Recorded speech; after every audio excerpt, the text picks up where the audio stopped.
So without further ado, let's go into your reading here. Um, so there's an impatience energy, like it's a very impatient type of energy that I'm feeling for many of you. And I just want to talk about that first because I feel like it's kind of hindering a lot of areas of your life. Okay, so I want you to be a little bit careful about. So first of all, I'm seeing here there's a relationship that you want to get off the ground, and you've been pushing for it. You've been like persistently pursuing the other person and pushing for it. And I feel like the other person is like the total opposite of you. They're very cool, they're very calm, and they're very, very patient. And so I see you, you know, rushing towards them, and it's not met with the response that you're hoping for, and then I see you withdraw. So from their perspective, they feel like you're blowing hot and cold.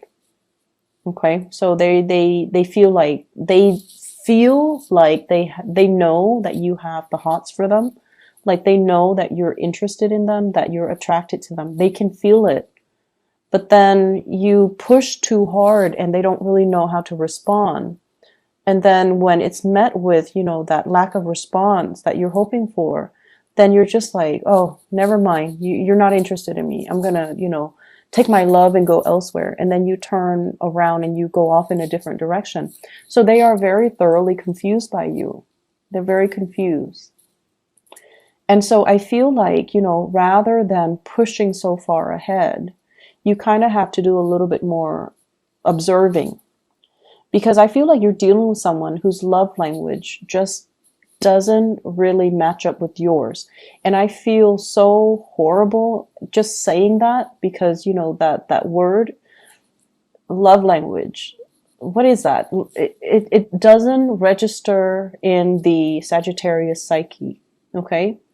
If we feel passion, we should show it. If we feel excitement, if we're attracted to somebody, we want to be around them all the time. And so what is this love language that people throw around? And it's showing up here with the Two of Cups. The way they show love and the way you show love are not jiving with one another. The person that you're dealing with is like this. They're still, they don't really do anything. They don't really take risk. They're kind of, unfortunately, and I feel bad, but cross watchers, no offense, they can seem a little bit dull and boring. Okay, so I think of this person as someone who's very home oriented. I see them going to a casino probably, you know, once every decade, and they go and they observe, but they don't bet on anything. It's someone who's very risk adverse. They admire from afar, but when it comes to taking the necessary actions, all you hear is crickets. So this is somebody that you, for whatever reason, you like. And I'm sure they have really good qualities. They're dependable. They're very loyal. They're very honest, very truthful, good work ethics, you know, so I'm pretty sure there are reasons why you like them. But your energy is like this.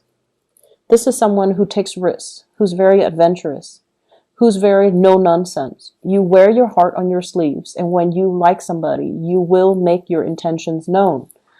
And so just imagine these two people coming together. It's not exactly compatible. And so that's what I mean by, you know, your love language are not really compatible with one another. Whatever you feel, when you feel like you're sending them messages and you feel like, oh, it could only be, construed a specific way, they're not getting it. They feel like you might be a little bit too aggressive, or they might feel like you're being flirtatious and you're like this with everybody, or they might feel like you're just playing around, you're just making fun of them, or you're just taunting them. And then whenever they give you a message and they're like, okay, the Sagittarius has to know how I feel about them, you read it and you're like, I don't even know how to respond to this. So the way you communicate, down to the very fundamental ways in which you express love and emotions, it's not the same. It's not the same. And so you guys are kind of talking over one another, cross wires. things are just not really registering with each other. Okay. I also feel as well issues with miscommunication. Not only, like misinterpreting the information that's sent, but messages that are sent and not received by the other person, and they likewise. I feel like they sent you some messages and they're waiting for a response, and they don't hear anything from you, and then they're like, what? I thought they liked me. And you do like them. That's the problem. You do like them. But for whatever reason, I feel like it seems like the universe is telling you, have a face-to-face, heart-to-heart conversation. Don't beat around the bush. Don't do it through electronic channels. And especially, we are also heading into Mercury retrograde. There will be many communication mishaps from, let me see, November 17, tomorrow, until December 5th. Okay. So a lot of mishaps, a lot of miscommunication. So this situation can get worse if you're not careful. So I feel like the universe is telling you, sit down, have a normal conversation. This is somebody who's actually quite old school and traditional. They want to have a talk over a cup of coffee. They want to feel comfortable. They want to feel in their element before they can have any type of meaningful communication. Okay. So I see you like this. You could be, on the treadmill, on the Stairmaster, and you're able to multitask. You're able to talk about this, about that, about the last movie you saw, about the last book you read, the last place you travel, while you're on the treadmill and, possibly even listening to music. You're able to multitask and you're able to do things successfully. This is not a person that can do that. They need to be sitting down on a couch, possibly, warm with the fire going, and they need to feel comfortable, and they probably need, a few drinks before they can open up. And so you kind of have to get this person in their space of comfort before they can open up and give you any meaningful communication. Okay. It's not somebody that you can shoot a text message to and ask them like 5 questions. They want to have a conversation. So you definitely have somebody here that is looking at you.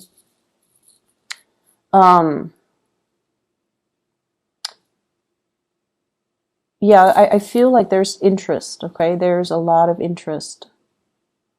And they wish that you could communicate with them more. They feel like you're very busy. You might not have time for them, that you might not have time to be in a relationship even with anybody.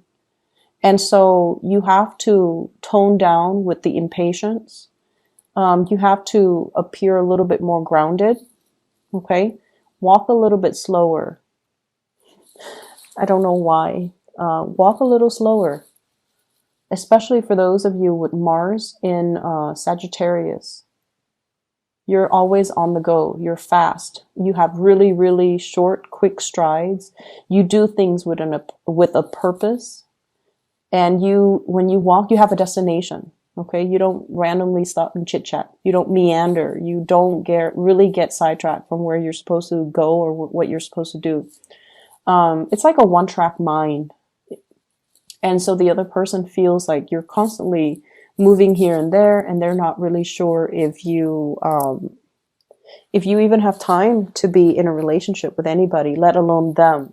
So slow down and give this person more attention. I feel like, yes, there are messages that were sent that you might not have received, and you're going to be finding out about it. And you're going to be kicking yourself, and you're going to try to make amends. And then the other person is like, I sent you all these messages. I can't believe that you didn't get them. So, have a face-to-face conversation. It's going to solve a lot of these issues. You get to see their facial expressions. They get to see how you behave, and it's going to smooth things out. Okay. So I feel like that's what the universe really wants for you. Travel delays is what I'm also seeing here. I see some of you being separated from a crush or from a love interest. It could be due to travel. It could just be the holidays. And I feel like it's going to be a little bit challenging. It's difficult, not seeing the object of your affection every day, but I see that coming in. But I feel like you're going to be distracting yourself with other things, not other people, but other things, either way. So in terms of love, I have here an air sign, Aquarius, Gemini, Libra. And then I have an earth sign, Taurus, Virgo, Capricorn. I also have another fire sign, and this seems to me like it's a cycle from the past. Sagittarius, Aries, Leo as well. So you've got a lot of people coming into the picture. It's going to be a very dynamic, fun, exciting week where there's a lot to do, a lot of people to see, a lot of traveling and movement with you. I also see like, instead of bar hopping, you're going like house parties, you're going to different houses. So it's like, I guess, house hopping, house party hopping, whatever the term is. I see a lot of that happening. Make sure you are, you have a designated driver. Okay. Make sure if you're like taking a Lyft or an Uber, make sure that you do that rather than driving back and forth and trying to find parking. And it's just logistically, it just doesn't make sense. So I see a lot of festivities that can be had as well within the next week. Opportunities for socializing, for going out, for meeting people, and I also feel helping people. I feel like you're giving out either financial advice, you're giving out words of wisdom, you're giving out advice or something. You're helping a lot of people and you're socializing with a lot of people. I see some of you might be in the public eye, like giving a speech, giving a talk, doing something where a lot of eyes are on you. And I feel like it's going to be smooth sailing. So you might not even need to rehearse a lot. You're just going to exude a lot of charisma, and it's going to allow you to be very well received at this. They're saying it's well attended. So lots of people will be there. And you might have a little bit of self-doubt or a little bit of a stage fright starting off, but it's going to work out really well. I also feel like, once again, I keep seeing this element with family. We are approaching Thanksgiving here in the United States. And so if there has been money owed to family members, make sure you rectify it. I see a little bit of like holding a grudge or keeping a grudge. And I feel like it's from somebody else coming to you. And I feel like an air sign, family member that is an air sign, Aquarius, Gemini, and Libra, somebody's holding a grudge or somebody is talking about things that should have been in the past, but for whatever reason, they're bringing it up. So just be careful about that, okay? Travel and movement. If you are planning to travel, if you are planning to, relocate, it's a good time to start looking in those things right now. But don't sign anything until after December 5th. If you have to do it, you have to do it. Okay. But I'm saying here, like, during Mercury in retrograde, it's not a great time to, sign documents. It's not a great time to bind ourselves in any contracts.